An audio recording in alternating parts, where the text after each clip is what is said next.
भैया हम धर्मेंद्र निर्मलिया अपने तमाम श्रोता बंधु के प्रणाम करते हैं, नमस्कार करते हैं।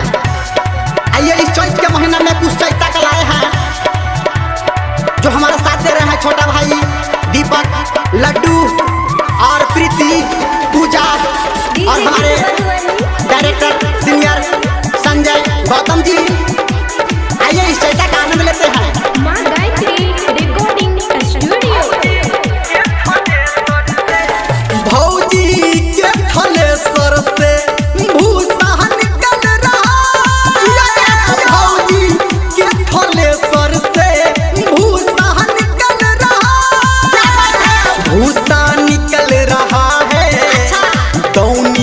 चल रहा है भूसा निकल रहा है दौनी चल रहा है।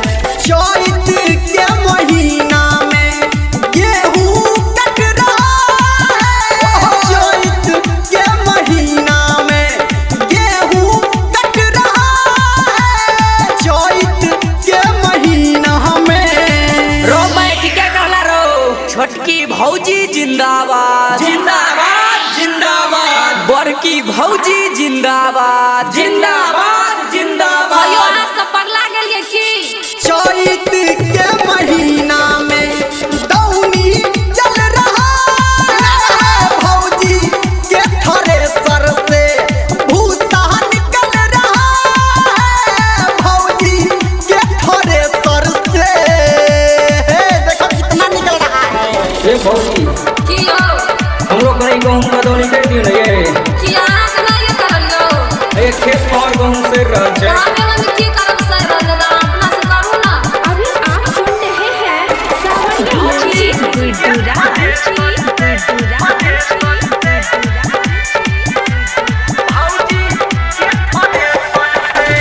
रौदा है इतना ज्यादा सबका छूट रहा पसीना। रौदा है इतना ज्यादा सबका छूट रहा पसीना। आहा सब खेला कर छियो नहीं नहीं हाँ हमारा चलते बबुआ जरा खेत में पानी लाना। एकरा चलते बबुआ जरा खेते में पानी लाना।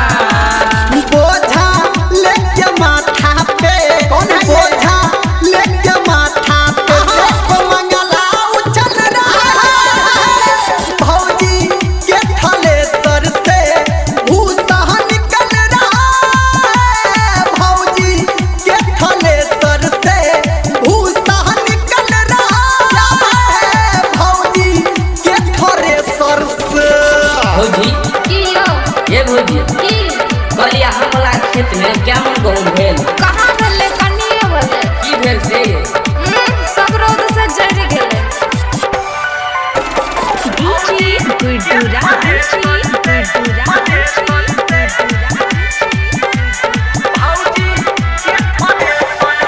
हाँ बहुत ही नहीं है